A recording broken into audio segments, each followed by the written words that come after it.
Vamos supor que vocês tenham aqui uma pergunta bem maluca, assim, que é comum de ter prova, né? Você tem um balanço orçamentário de X1, tá? Aí no balanço orçamentário de X1, ele coloca aqui, ó.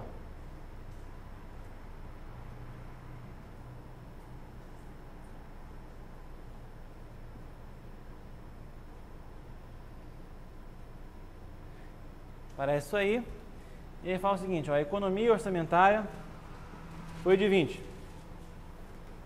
O excesso de arrecadação foi de 20. O superávit do orçamento corrente foi de 20. O superávit do orçamento de capital foi 0. Né? Essas questões aí. Aí ele vem aqui e coloca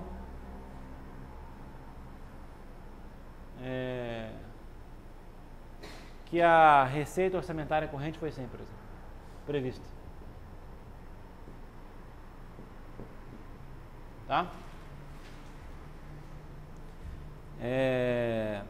Beleza. Aí ele vem e fala o seguinte, né?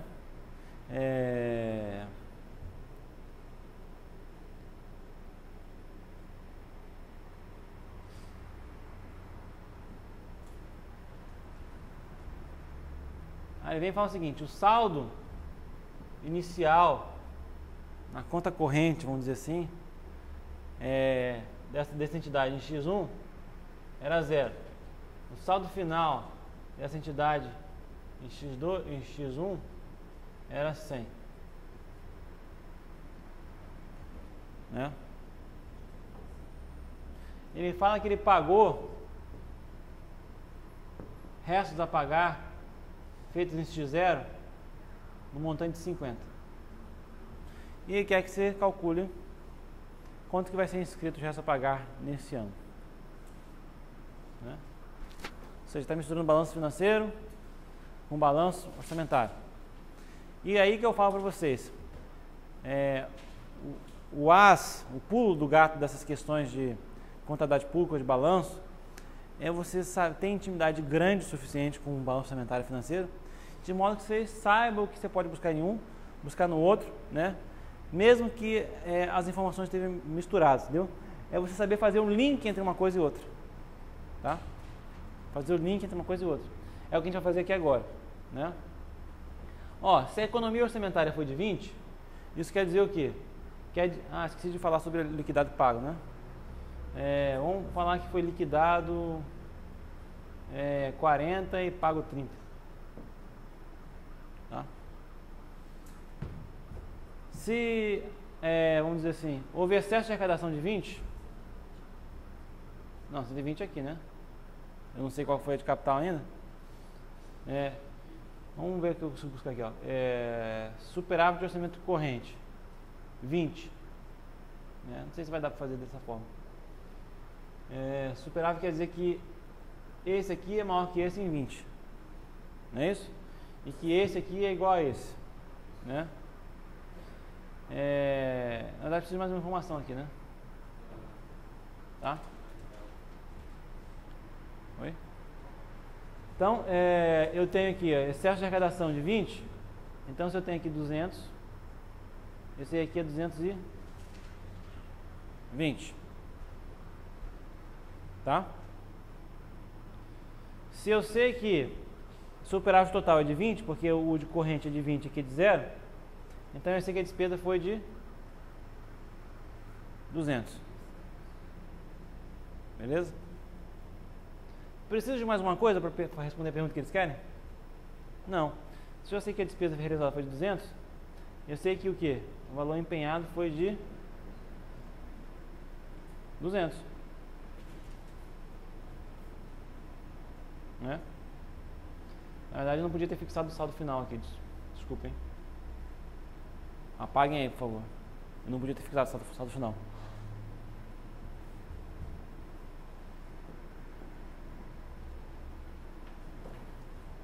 Bem, se eu tenho o valor empenhado menos o valor pago, Isso aí me dá o resto a pagar, não é isso? Então o resto a pagar é 200 menos 30. 170. Tá? Bem, agora eu vou para o meu balanço financeiro.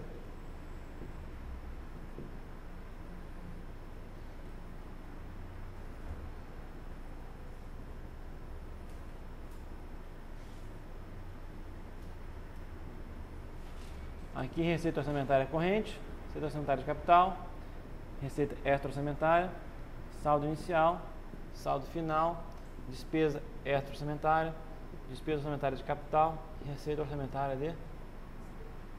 Opa, desculpa.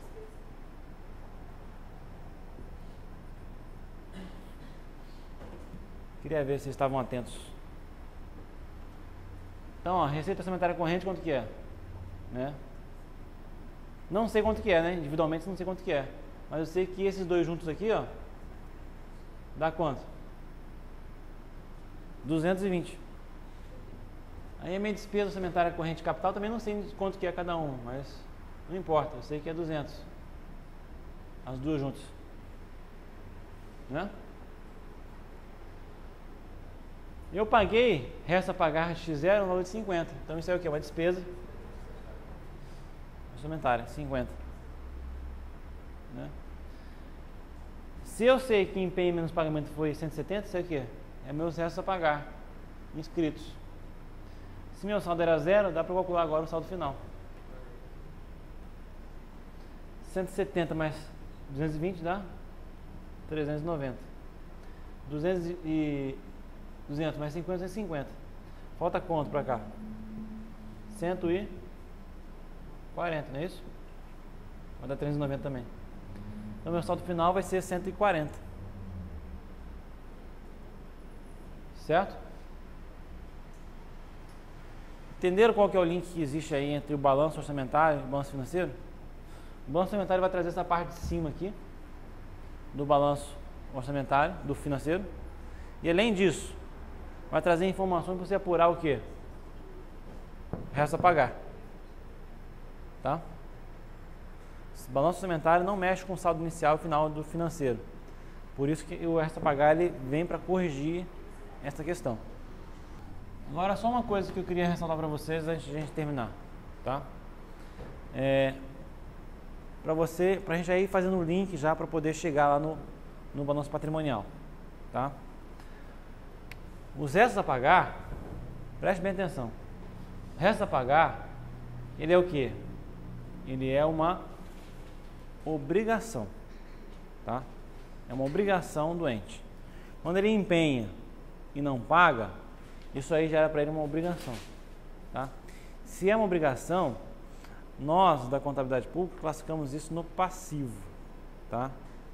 Mas como ele é uma obrigação, né, que não há como você não pagar, vamos dizer assim, ou você cancela de uma vez porque não pagou, ou você paga. Ou seja, ele não vai nunca passar o resto a pagar de X0 para X2, nunca. Ele vai ser inscrito em X0 e em X1 ele vai morrer, seja pelo pagamento ou seja pelo cancelamento, tá? Não existe a opção de passar resto a pagar por mais de um ano. É outra coisa que a gente vai ver quando estudar resto a pagar, tá? Mas uma vez inscrito em X0, ele vai durar só até 31/12 de X1 no máximo. Não sei que ele seja pago antes, tá? Então não existe essa possibilidade. Como não existe essa possibilidade, resta pagar ele é o que? Uma obrigação de curto prazo. E se é de curto prazo, a gente classifica ela como a gente chama no passivo financeiro. Tá? No passivo financeiro do balanço patrimonial. O balanço patrimonial da contabilidade pública é similar ao balanço patrimonial da contabilidade privada. Tá? O balanço patrimonial da contabilidade privada aparece lá ativos circulantes, que são os direitos, bens direitos realizáveis, né, no curto prazo. Então o que é dinheiro, é a aplicação financeira de curto prazo, né, são coisas que são conversíveis em dinheiro rapidamente. Por quê? Porque o balanço patrimonial ele é desenhado de cima para baixo e de cima para baixo vai o que? Reduzindo o grau de liquidez. Então quanto mais em cima, mais líquido é aquele direito, quanto mais embaixo, menos líquido. Então em cima nós temos que bens e direitos que são conversíveis facilmente em dinheiro, como o próprio dinheiro, como uma aplicação financeira de curto prazo, como recursos que você sabe que vai receber no curto prazo, né? Faz parte do ativo circulante, né? Depois do ativo circulante, nós temos o ativo realizável no longo prazo, que são aqueles bens direitos que podem ser convertidos em dinheiro, mas não agora, no longo prazo, né? Que é o que? Mais de um ano do balanço patrimonial, né? E finalmente, na parte de baixo do ativo, nós temos os bens direitos que geralmente não são convertidos em dinheiro. A finalidade não é essa. São o que? Bens móveis, imóveis, né? Terrenos, projetos, né? Que é o ativo imobilizado, que daí se divide em outras categorias, nem entra agora, nem cabe aqui eu ficar entrando aqui agora, tá? No lado passivo, nós temos o passivo circulante, que são as dívidas que vencem no curto prazo, né? O passivo exigível a longo prazo, que são as dívidas que vencem no período acima de um ano do balanço. E nós temos vamos dizer assim, o patrimônio líquido também, tá? Agora, na contabilidade pública, né, a ideia é mais ou menos a mesma, só que os nomes mudam um pouquinho, né? A ideia é classificar os direitos também em ordem decrescente do grau de liquidez no ativo e no passivo, né?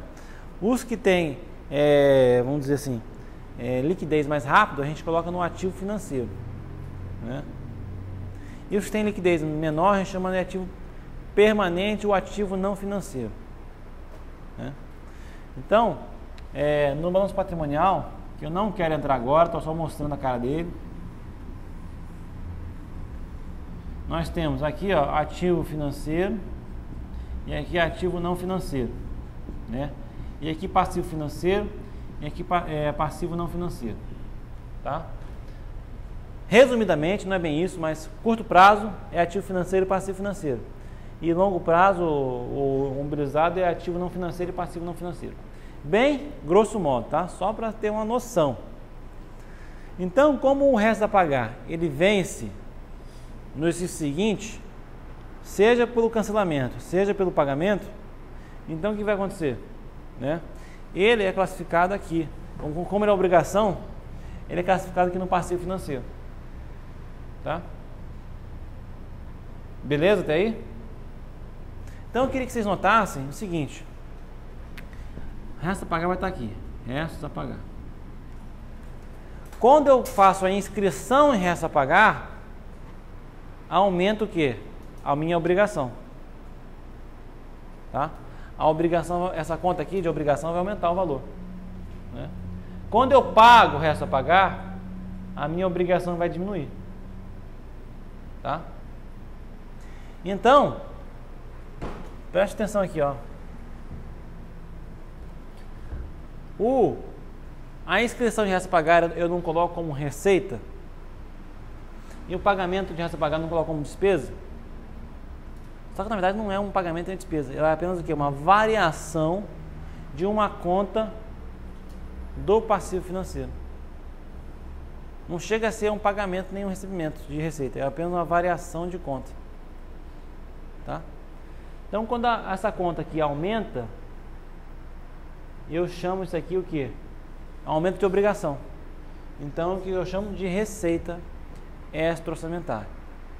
Quando essa conta aqui diminui, eu chamo isso aqui, ó, de redução da minha obrigação. Então, eu chamo de despesa extra-orçamentária. O curioso é que essa construção lógica que eu estou construindo para resto a pagar, ela é válida também para as outras contas de ativo. E a gente vai descobrir o motivo disso, por que exatamente, na próxima aula.